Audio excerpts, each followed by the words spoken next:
कुछ चीज़ें की थी। हमने किया था ऑपरेटिंग एक्टिविटीज़ क्या होती है।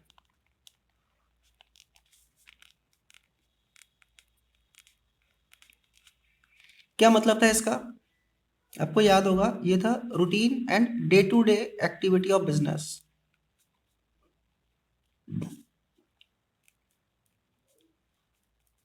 मतलब जो रूटीन बेसिस पे बिजनेस में जो कुछ भी किया जाता है, जैसे कि गुड्स को बेचा, खरीदा, कमीशन रिसीव किया, कमीशन पे किया, वर्कर्स की सैलरी पे करी, रूटीन बेसिस पे होता है ना ये पैसे का आना जाना। ये जो रूटीन बेसिस पे पैसे का आना जाना होता है इसको बोलते हैं हम ऑपरेटिंग एक्टिविटी। ये लास्ट क्लास में आपने पढ़ दिया था। दूसरा आपने पढ़ा था फिर इन्वेस्टिंग एक्टिविटी।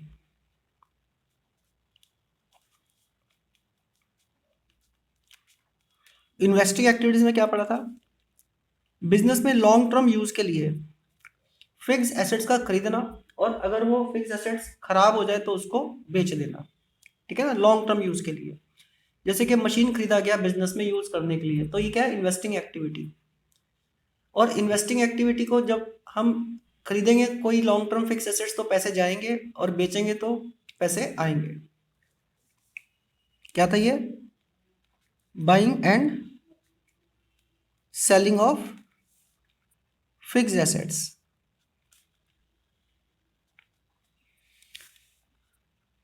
तीसरा आपने पढ़ा था फाइनेंसिंग एक्टिविटी।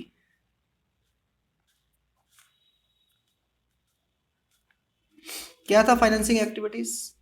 अगर हमें बिजनेस करना है तो फ्री में तो नहीं होगा। बिजनेस को करने के लिए हमें लॉन्ग टर्म के लिए फंड्स की जरूरत होती है। और ये लॉन्ग टर्म के लिए फंड्स कहाँ से आएगा? या तो ऑनर खुद पैसा लगाएगा यानी कि शेयर कैपिटल, या फिर बोरिंग्स किया जाएगा, है ना। तो इसका मतलब क्या है? शेयर कैपिटल एंड बोरिंग्स, यही था ना। इसके अलावा एक चीज हमने और पढ़ी थी, cash and cash equivalent. Cash and cash equivalent, ये क्या थे? मतलब कुछ चीजें होती है जो कैश होती है, कैश तो पता ही है। कैश इक्विवेलेंट का मतलब वो कैश तो नहीं है, लेकिन उसको कैश के जैसे ही हम यूज कर सकते हैं। जैसे इसमें कौन कौन से एग्जांपल्स पढ़े थे हमने? हमने पढ़ा था कैश ऑन हैंड, मतलब जो हमारे पास कैश है। और क्या पढ़ा था हमने? Cash at bank. और क्या पढ़ा था? हाँ, शॉर्ट टर्म इन्वेस्टमेंट, जिसका दूसरा नाम क्या था? Trade investment.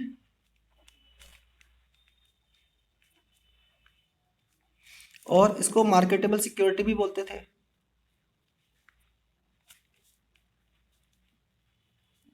है ना। और क्या होता था? Checks in hand. Checks in hand का क्या मतलब होता है? कि हमें किसी से पैसे लेने थे, उसने हमें चेक दे दिया, वो चेक हमने अभी बैंक में डिपॉजिट नहीं कराया, अब हमारे पास ही है, बाद में बैंक में डिपॉजिट कराएंगे, तो जो चेक इन हैंड है वो भी तो कैश के इक्वल ही है। एक दो दिन में हम बैंक में जमा करा देंगे, और बैंक में जब पैसा आएगा तो cash at bank, cash equivalent होता ही है। ठीक है ना। ये सारी बातें हम लास्ट क्लास में पढ़ चुके थे। अब थोड़ा सा आगे बढ़ रहे हैं, ध्यान से समझना। एक होता है non cash transaction. Non cash transaction नाम से ही पता लग रहा है। नॉन कैश ट्रांजेक्शन्स का मतलब होता है ऐसे ट्रांजेक्शन्स होते हैं बिजनेस में कुछ, जिसमें ना तो हमारे पास कैश आता है और ना ही हमारे पास से कैश जाता है, मतलब कैश पे कोई इंपैक्ट नहीं पड़ता। ठीक है। एग्जाम्पल्स कौन कौन से हो सकते हैं इसमें? इसमें हो सकता है issue of debenture for purchase of fix assets. आपने पढ़ा था इशू ऑफ डिबेंचर वाले चैप्टर में कि कंपनी कई बार कोई fix assets like machine etcetera purchase करती है, और बदले में पेमेंट कैश ना देके डिबेंचर्स दे देती है अपने। तो ये क्या हो गया? Issue of debenture for purchase of fix assets.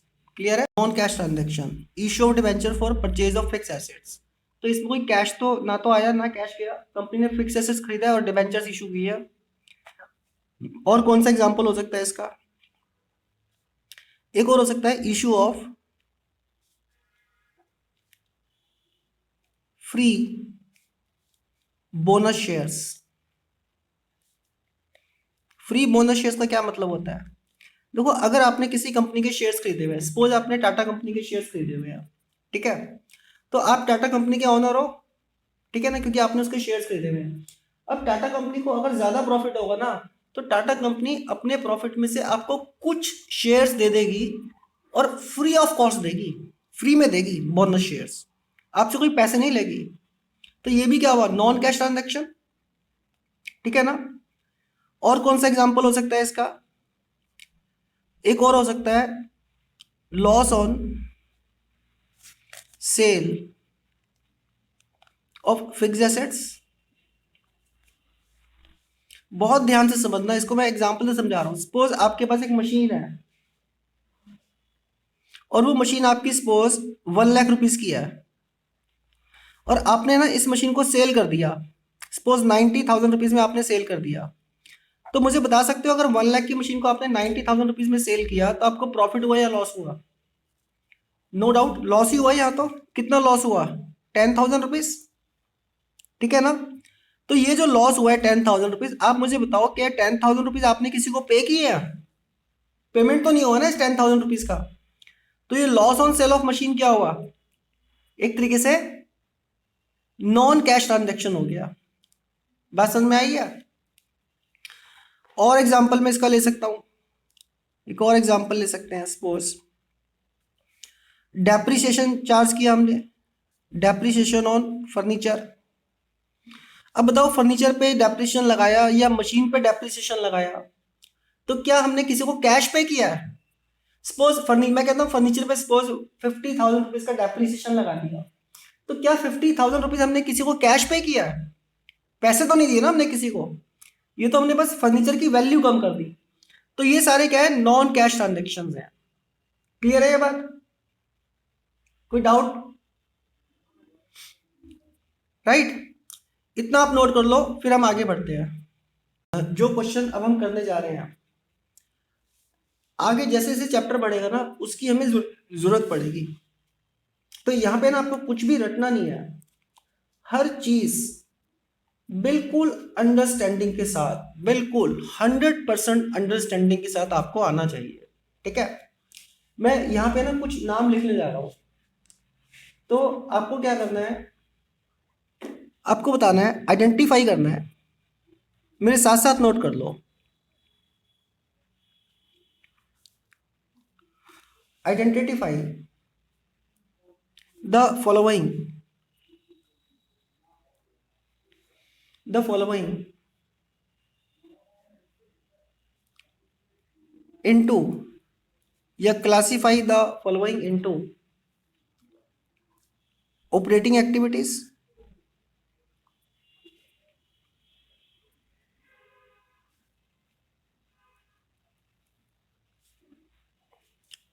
Operating के बाद था इन्वेस्टिंग एक्टिविटीज,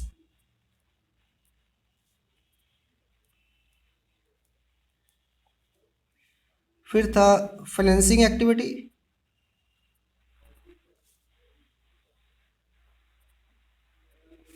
और फिर था कैश एंड कैश इक्विवेलेंट, और फिर था नॉन कैश ट्रांजैक्शन। साथ साथ नोट कर लो, आपको इनमें क्लासिफाई करना है। मैं कुछ नाम यहां पे लिखने जा रहा हूं, ठीक है। पहला नाम मैंने लिखा कैश सेल्स, दूसरा नाम मैंने लिखा कैश सेल्स ऑफ मशीन। तो बताओ कैश सेल्स कौन सी एक्टिविटी में आएगा? अरे बताओ ना, कैश सेल्स का मतलब क्या है? कैश सेल्स का मतलब है कैश सेल्स ऑफ गुड्स, क्योंकि जब गुड्स को बेचते हैं उसी को हम सेल्स कहते हैं ना।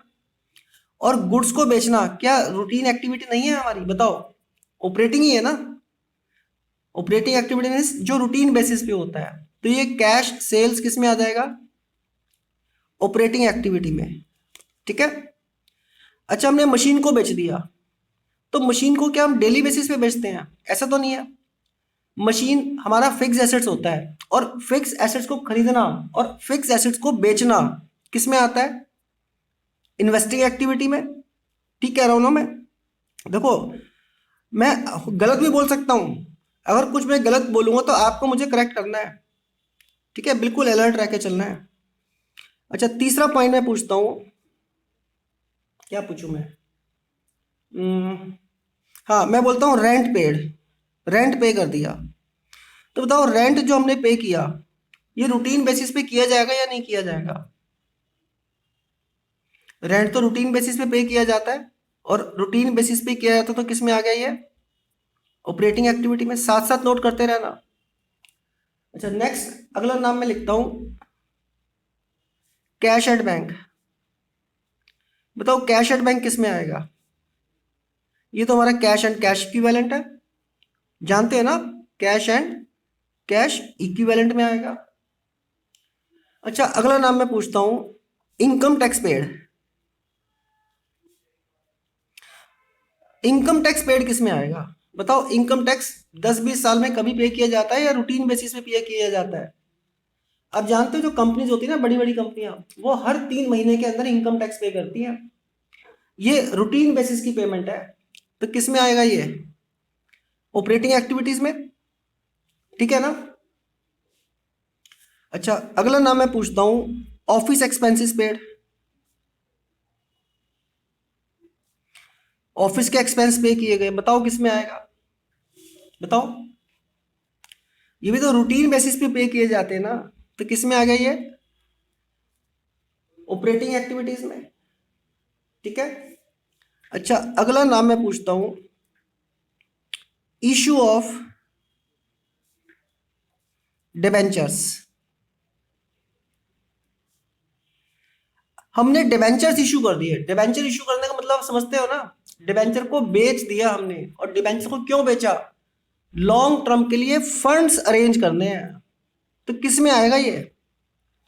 लॉन्ग टर्म के लिए जो फंड्स अरेंज करने का काम होता है वो किस में आता है?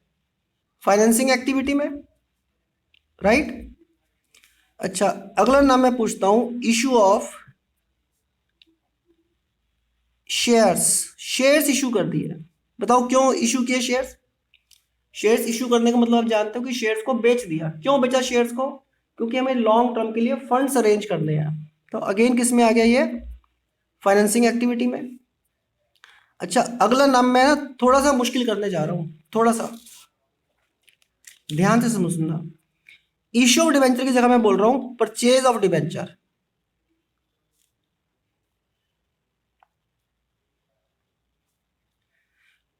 इशू ऑफ डिबेंचर का मतलब होता है डिबेंचर्स को बेचना, ठीक है ना? जैसे टाटा कंपनी ने डिबेंचर्स इशू किए, मतलब टाटा कंपनी ने डिबेंचर्स बेचे। क्यों बेचे? फंड्स अरेंज करने हैं उसको लॉन्ग टर्म के लिए, तो फाइनेंसिंग एक्टिविटी। लेकिन किसी ने तो खरीदे होंगे। अरे सोचो ना, अगर टाटा कंपनी डिबेंचर बेच रही है, इशू कर रही है, तो कोई तो खरीदेगा। जैसे आपने ही डिबेंचर्स खरीदे, तो आपने जो डिबेंचर्स खरीदे वो तो आपके लिए इन्वेस्टमेंट है ना, एक तरीके से। आप सोच के देखो, आप कहीं पे प्रॉपर्टी खरीदते हो, गोल्ड खरीदते हो, या डिबेंचर्स खरीदते हो, या किसी कंपनी के शेयर्स खरीदते हो, तो आपके लिए क्या है वो? आपने खरीदा तो आपकी इन्वेस्टमेंट एक्टिविटी है। क्लियर ना? अच्छा, 10th में पूछता हूं, purchase of shares. Shares purchase कर लिए, बताओ किस में आएगा? भाई, शेयर्स हमने खरीदे हैं, क्यों खरीदे? हमने तो इन्वेस्टमेंट किया है, तो इन्वेस्टिंग एक्टिविटी में आएगा, राइट। अगला नाम मैं लेता हूं, issue of debentures for machine purchase. मतलब हमने मशीन को परचेज किया, और मशीन परचेज करने के अगेंस्ट हमने कैश ना देके डिबेंचर्स इशू कर दिए, तो किस में आएगा बताओ? ये तो नॉन कैश ट्रांजैक्शन हो गया, इसमें ना तो पैसा आया है और ना ही पैसा गया है, तो it is classify under non cash transaction. Clear है? अगला नाम मैं पूछता हूं, परचेज ऑफ गुडविल,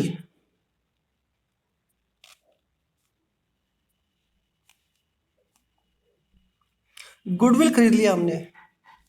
तो आप जानते हो ना गुडविल फिक्स एसेट्स है, और फिक्स एसेट्स का खरीदना किस में आता है? इन्वेस्टिंग एक्टिविटीज में। इतना नोट करो। अगला पॉइंट, अगला पॉइंट है कैश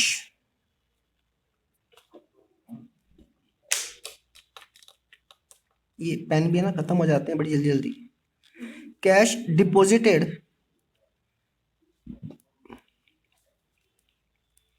इनटू बैंक, हमने कैश को बैंक में डिपॉजिट कर दिया। तो अब देखो कैश और बैंक क्या होते हैं? ये कैश एंड कैश इक्विवेलेंट होते हैं ये तो ये हो गया कैश एंड कैश इक्विवेलेंट।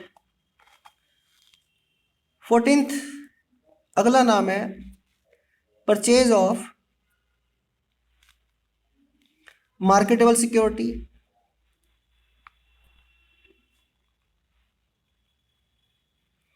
हमने मार्केटेबल सिक्योरिटीज परचेज की, और ये परचेज की हमने फॉर कैश, पैसे देके खरीदा है। तो ये कैश है, और मार्केटेबल सिक्योरिटीज क्या होती है? कैश इक्विवेलेंट, है ना? तो ये हो गया कैश एंड कैश इक्विवेलेंट के बीच में ट्रांजैक्शन। अच्छा, और मैं नाम लूं, कौन सा लूं? मैं कहता हूं कैश रिसीव्ड फ्रॉम डेटर्स।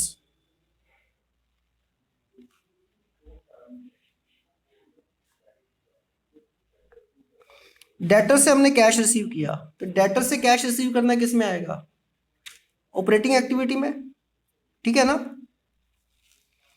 अगला नाम है मेरा डिविडेंड पेड।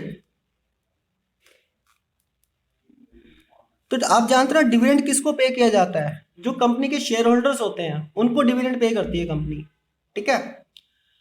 क्यों पे करती है? क्योंकि शेयर होल्डर से पैसा लिया हुआ है लॉन्ग टर्म के लिए कंपनी ने, और शेयर होल्डर से जो पैसा लिया जाता है आप जानते हो वो फाइनेंसिंग एक्टिविटी में आता है ना?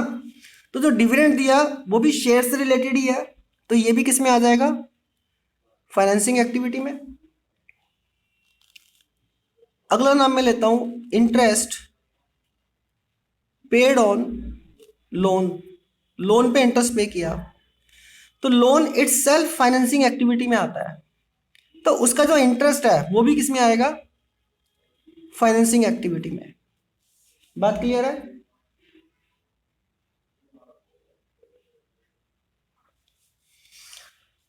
अगला नाम मैं लेता हूं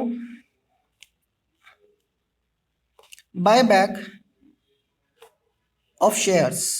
बाय बैक ऑफ शेयर्स का मतलब आप जानते हो कि कंपनी ने जो शेयर्स पहले इशू किए थे पैसे इकट्ठे करने के लिए, वही शेयर्स कंपनी ने वापस खुद से खरीद लिए, ठीक है? तो बाईबैक ऑफ शेयर्स किस में आएगा? देखो जब शेयर्स इशू किए गए थे तो फाइनेंसिंग एक्टिविटी थी, और वही शेयर्स कंपनी ने अगर खुद से बाई कर लिए तो भी किस में रहेगा? वो फाइनेंसिंग में ही आएगा, ठीक है ना? इतना नोट वन आपको खुद से सॉल्व करना है, 2 मिनट का टाइम है आपके पास, करिए सॉल्व।